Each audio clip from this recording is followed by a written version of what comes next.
Hello, I am Optician Future Vision, Mumbai.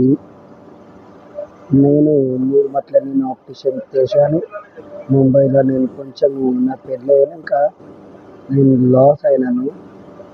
ఇప్పుడు నేను తెలంగాణలో నిజామాబాద్ అని ఒక ఊరుంది.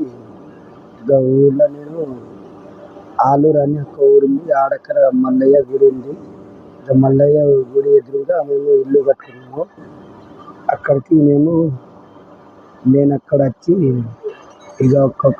ఒక షాప్ దేవుని ఉన్నది. ఆ షాప్ అద్దాలది షాప్ పెట్టుకుంటున్నాను. ఆడ నేను చాలా బిజినెస్ అంటే ఎట్లా నేర్చుకోవాలి, ఇది ముంబైలో ఒక గుజరాత్ దగ్గర నేను నేర్చుకున్నా. నాకు చాలా అన్ని ఐ టెస్టింగ్ వస్తాయి. గ్లాసులు ఏమేమి ఉంటాయి అన్ని గ్లాసుల పేర్లని నాకు గుర్తున్నాను. ఇంకా నా డిగ్రీ ఉంది, డిప్లొమా ఇన్ ఆప్టోమెటిక్స్. నా పేరు వినాయక్ నర్సింగ్ కమటం.